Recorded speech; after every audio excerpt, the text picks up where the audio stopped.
అందరికీ నమస్కారం. అస్సలాము అలైకుం రహమతుల్లాహి బర్కాతు. మిత్రులారా,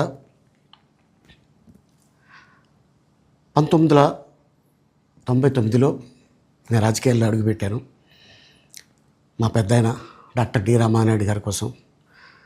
ఎందుకంటే నేను చైల్డ్ ఆర్టిస్ట్ తర్వాత నేను మళ్ళీ ఒక వయసు వచ్చిన తర్వాత నాకు అద్భుతమైన అవకాశం ఇచ్చి ప్రేమ ఖైదీ అనే సినిమాతోటి మళ్ళీ నా కెరీర్ స్టార్ట్ అయింది చైల్డ్ ఆర్టిస్ట్ తర్వాత. అలాగే వారు బాపట్ల నుంచి ఇలాగ నేను ఎంపీగా నుంచి ఉంటున్నాను, నువ్వు రావాలి, నా క్యాన్వాస్ చేయాలి అనగానే తప్పకుండా గురుగారు, ఎందుకంటే మీ సినిమా తర్వాత నేను మళ్ళీ ఒక ఆర్టిస్ట్గా నేను ఎదిగాను, సో డెఫినెట్గా నేను వస్తాను అని చెప్పి వెళ్ళటం జరిగింది. అప్పుడు టీడీపీ హయాంలో దాదాపు ఒకే పార్టీలో 20 సంవత్సరాలు నేను ఉన్నాను. తర్వాత మళ్ళీ ఇటు రావడం జరిగింది.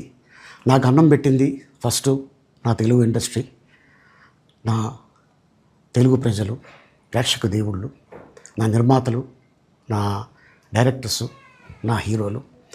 ఈ రోజున ఈ రేంజ్లో నేను వెదిగాను. 45 సంవత్సరాలు ఇండస్ట్రీలో ఉన్నాను. దాదాపు 1200 సినిమాలు పైచిలకు యాక్ట్ చేయడం జరిగింది. 6 భాషల్లో యాక్ట్ చేయడం జరిగింది. ఓకే, నేను దయాగుణం ఉంది, భగవంతుడు ఇచ్చాడు కాబట్టి నాకు రాజకీయం తోడైతే కొద్దిగా 10 మందికి నేను సహాయపడగలను అనే ఉద్దేశంతో రాజకీయాల్లోకి వచ్చాను తప్ప రాజకీయాలు చేయాలని రాజకీయాల్లోకి రాలేదు. ఇండస్ట్రీ నాకు ఇంత మంచి లైఫ్ ఇచ్చింది, నేనేం చేస్తే బాగుంటుంది అని నలుగురిని చూసి నేను ఒక ట్రస్ట్ పెట్టుకున్నాను మా నాన్నగారి పేరున. దాదాపు 16 సంవత్సరాలు అవుతుంది నేను ట్రస్ట్ పెట్టుకొని.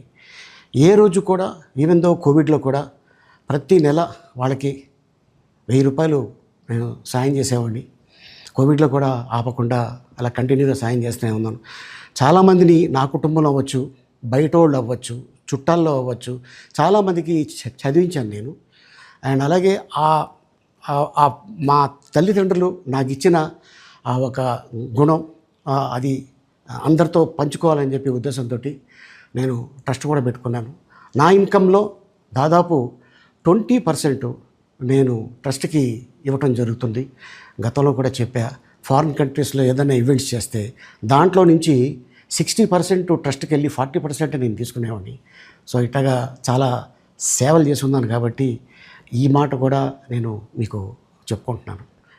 అండ్ అలాగే నేను వ్యక్తిగతంగా ఎవరి మీద ఏ పార్టీలో ఉన్నా కూడా నేను నా పార్టీ గురించి నేను పొగుడుతాను, అక్కడ ఉన్న వ్యక్తి ఎమ్మెల్యే క్యాండిడేట్ గురించి నేను పొగుడుతాను, నా నాయకుడిని నేను పొగుడుతాను తప్ప ఎప్పుడు ఎవరిని కూడా ఒక మాట అంటాం కానీ వాళ్ళ లైఫ్ గురించి కానీ వాళ్ళ పర్సనల్ లైఫ్ గురించి కానీ ఎప్పుడు కూడా ఏ వేదిక మీద కూడా మీరు వెతికినా కూడా దొరకదు.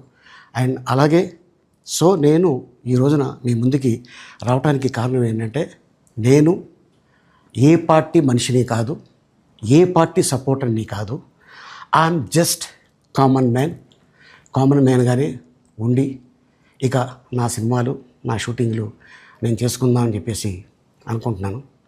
That's it. ఈ మాట చెప్పడానికే నేను మీ ముందుకు వచ్చాను.